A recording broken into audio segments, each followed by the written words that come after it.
주님의 이름으로 사랑하고 축복합니다. 은혜롭고 복된 하루의 시작, 한 주의 시작이 되기를 간절히 소망합니다. 우리 사랑교회는 천안 지역에 온 지 1년이 거의 되어 가고, 특별히 설립 예배를 토요일 날 이번 주 8일 오전 11시에 드리게 되고요. 이때 우리 또 귀한 직분을 맡은 일꾼들이 세워지게 됩니다. 우리 장로님과 권사님들이 세워지게 되는데 참으로 은혜롭고 복된 일이 아닐 수 없습니다. 그래서 저는 이 한 해를 돌아보니까 너무나 감사한 일이 많은 것 같아요. 그래서 이렇게 회고하고 있는데 많은 이들의 기도와 그 사랑과 관심을 통해서 교회가 지금까지 온 것 같습니다. 그러면서 어려움도 없지는 않았던 것 같아요. 이곳에 교회가 세워지니 좀 좋지 않은 마음이 상하는 일도 그곳에 가면 안 된다, 못 가게 말렸다는 그런 소식도 들은 적도 있고, 또 그런데 그런 모르겠습니다만 방해일까 아니면 하나님의 뜻이었나 생각도 되지만, 그럼에도 불구하고 지금 특별히 온라인으로 함께하는 분들도 많이 계시는 것처럼 온라인으로 함께하는, 그리고 또 매일 이 말씀을 나누고 듣는 분들이 생각보다 또 계셔서 참으로 감사하다, 이런 생각도 들어요. 그래서 저도 늘 하나님의 말씀을 준비할 때마다 그런 생각이 들거든요. 어떻게 하면 조금 더 성도님들이 아침에 하루에 또 시작하면서 짧지만 강한 깊은 메시지를 가지고 살아가실 수 있을까? 그런 이제 중심적인 그런 새벽 기도를 준비하면서 많이 애를 썼는데, 그러기 위해서 오늘도 이렇게 묵상을 하면서 오늘 본문을 통해서 생각이 드는 것은 참 어려운 말씀이 다가올 때가 있고 성도님들이 살아가기에 힘든 말씀이 다가올 때가 있다라는 거예요. 특별히 이 하나님을 사랑하면 형제 이웃을 사랑하는 오늘 본문 요한일서의 3장 1절에서 12절 말씀을 생각하고 묵상할 때, 내가 만약에 설교자로서 그 삶을 살지 못할 때 범죄함에 대해서도 얘기하는데, 죄를 짓고 있으면서 이런 삶을 살지 않아야 됩니다라고 말할 때 나는 설교자의 가면을 쓰고 이야기를 해야 되나? 아니면 또 성도님들의 입장에서 생각해 볼 때 굉장히 찔리는 말씀이 들릴 수도 있을 텐데, 그러면 성도님들은 어떻게 이 말씀을 들을 수 있도록 전해야 되는 상당히 큰 고민과 기도를 하게 됩니다. 근데 중요한 것은 본질을 놓치지 않아야 된다라는 생각이 들더라고요. 하나님이 본문에서 무엇을 우리에게 전해주고자 하느냐, 그리고 우리는 어떠한 삶을 살아내기를 적용해야 되느냐, 그것을 놓치지 않는 것은 굉장히 중요해요. 그래서 때로는 이 설교자도 그렇고 회중도 그렇고 나하고는 조금 먼 말씀이라고 들릴 때가 있어요. 이질감처럼 나는 그것과 관계없는 대로 들릴 수도 있다라는 거예요. 그런데 지금 함께 하시는 분들, 하나님의 말씀을 상고하는 분들이 다시 한번 잘 고민하고 생각해 보길 원하는 것은 내 삶이 중요한 것이 아니라 오늘 나에게 기도를 요구하고 있다라는 겁니다.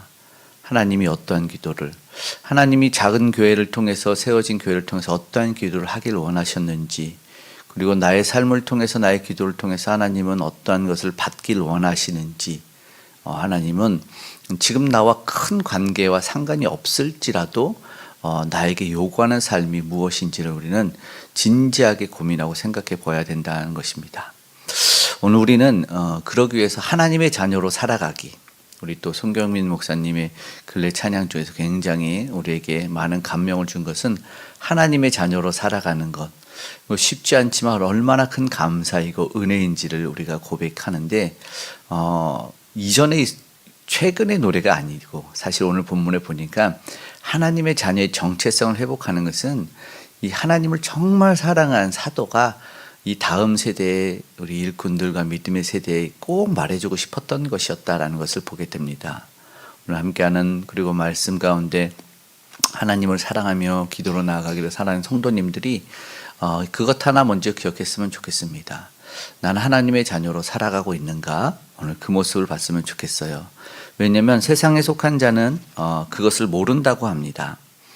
3장 1절, 요한일서 3장 1절 후반에 세상이 우리를 알지 못하면 그를 알지 못함이라.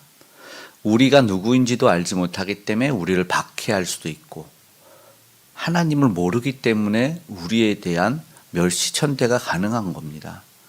그런데 그렇다고 해서 우리가 하나님의 자녀인 정체성을 포기하며 살 수 있을까? 아닌 것이죠. 오히려 우리가 어떠한 기도를 해요? 저들이 하나님을 알고 하나님의 자녀를 알아가기를 기도할 수 있어야 되는 것이죠. 그리고 그런 날이 오기를 소망하는 것이라고 생각됩니다. 오늘 사도 요한이 이어지는 말씀 속에 사랑하는 자들아 하나님의 자녀는 장래 어떻게 될지 알지 못하잖아 라고 말하면서 장차 이루어질 소망에 대해서 이야기합니다. 그러니까 우리는 지금 당장 하루를 사는 사람이 아니라 우리는 약속되고 보증된 천국의 삶이고 천국 백성이라는 것을 누누이 말합니다. 그래서 어떻게 살아야 되는지에 대한 소망, 그리고 우리는 누구를 닮은 사람인지에 대한 하나님의 형상으로서 살아갈 때 우리의 삶의 자세와 태도는 달라질 수밖에 없다라는 것이죠. 소망 가운데 무엇 할 수 있어요? 어려움을 이겨낼 수 있어요. 현재 힘듦을 견뎌낼 수 있다는 것이죠. 왜요? 하나님의 자녀이기 때문이고 우리는 그것이 보장된 삶이기 때문에 한시도 잊지 말아야 될 것이 하나님의 자녀의 정체성이라는 것입니다. 그리고 누가 그 삶을 보여주셨냐? 예수님이 분명하게 그 삶의 본을 보여주셨다는 것입니다. 그래서 부단히 오늘 우리가 생각하고 묵상해야 되는 분이 바로 예수 그리스도라는 것을 이야기합니다.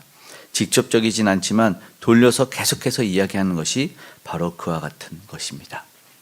그래서 이제 4절에서 6절의 본문을 우리가 보면 이 자녀의 정체성, 굉장히 싫어하는 건 죄의 문제였어요.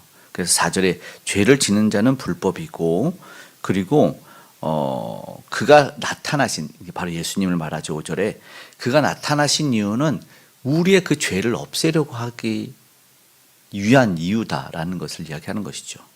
6절에도 그래서 그 안에 거하는 자마다 죄를 범하지 않는다. 앞에 2장 28절에도 이 앞장에서 말씀으로 마무리 지을 때 그 안에 거하는 자마다라고 이야기하면서 우리는 소속이, 그리고 정체성이, 우리의 위치가 어디인지를 분명히 이야기하고 있었습니다. 하나님의 자녀이기 때문에 죄를 지을 수 없다라고 좀 세게 이야기를 하고, 죄 짓는 삶, 범죄하는 삶을 살지 않아야 된다라는 어쩌면 원론적인 이야기를 하지만, 그러나 원론적인 이야기가 아니라 이건 당연한 이야기고, 무엇보다 그 이유로 예수 그리스도를 들고 오죠. 예수께서 오셨었던 이유, 5절에 그가 우리 죄를 없애려고 나타나셨다. 무슨 말씀하는 것이죠?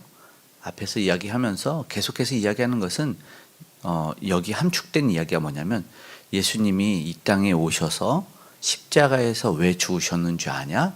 우리 죄 때문이다라는 이야기를 하고 있는 겁니다. 그런데 어떻게 하나님의 자녀가 또다시 죄를 범하는 삶을 살 수 있겠느냐라는 아주 중요한 핵심적인 이야기를 하나님의 자녀는 당연히 아는 것을 이야기하는 것입니다. 그렇기 때문에 죄를 탐닉하고 즐길 수 없고 범죄함 가운데 살아갈 수 없다는 이야기를 하고 있는 것이죠. 죄인 때문에 죽으셨는데, 그래서 그분을 알면 범죄를 도저히 할 수 없지 않겠냐라고 말하죠. 그래서 다시 한번 자녀들이라 7절 8절 자녀들아 부르면서 말을 합니다. 그래서 조금 더 강조하죠. 그러면 죄를 짓는 자의 소속은 어디냐? 7절에 뭐라고요? 마귀에게 속했다는 거예요. 너무나 당연한 이야기겠죠. 여전히 어정쩡한 삶을 사는 사람들에 대한 이야기예요. 그러니까 하나님의 자녀라고 자기가 인지하고 인정하는데 삶은 중립지대 같아요. 이걸 회색지대예요. 그러니까 우리가 말하는 요한계시록의 뜨뜻미지근한 삶인 거예요. 덥던가 차가운가 아무거나 둘 중에 하나라 해라. 어떻게 미지근한 삶을 사냐?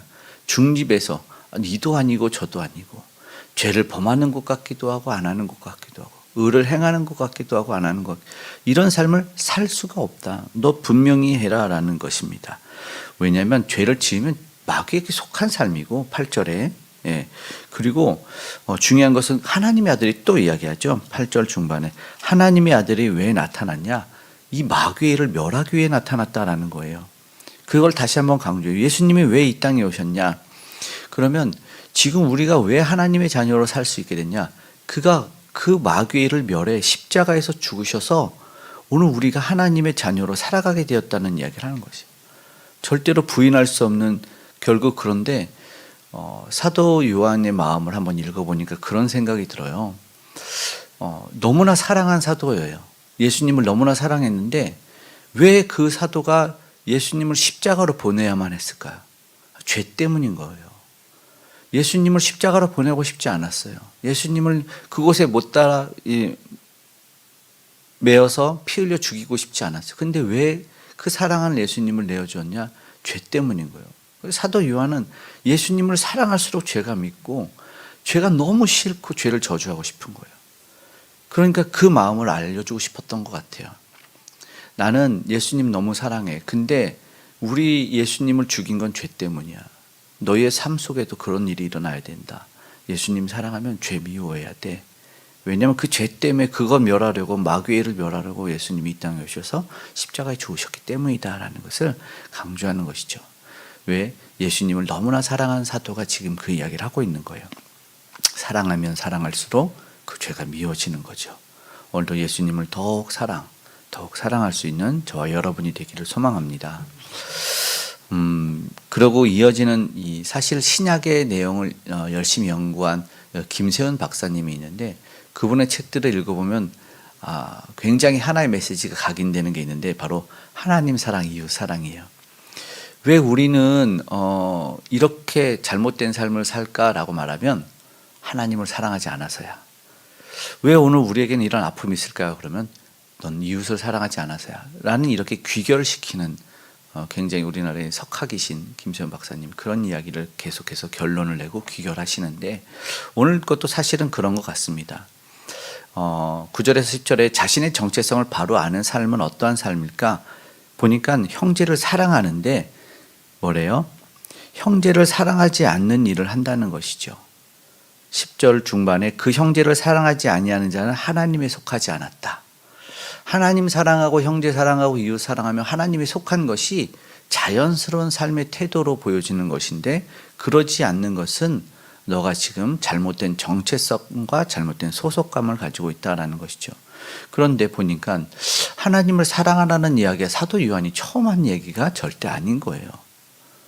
예수님이 뭐래요? 너희 나를 사랑하면, 우리 어제 주일날, 너희 나를 사랑하면 내 계명을 지켜야 된다. 예수님한테 물어봐, 뭘 지켜야 됩니까? 너 하나님을 사랑하라. 이게 예수님이 하신 말씀이었거든요. 그러면 또요, 이웃을 사랑해라. 그럼 모든 율법이 그 안에 들어있다. 너희가 지켜야 할 계명이 그것이다라는 거예요.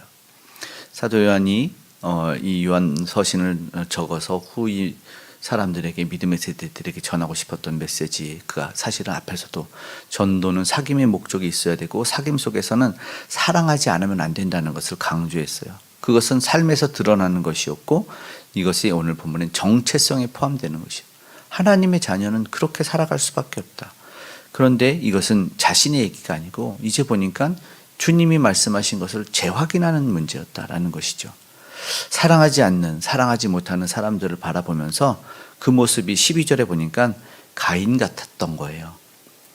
태초의 인류의 범죄, 가장 잔인했던 범죄 가인같이 하지 말라라고 12절에 이야기하고 있습니다.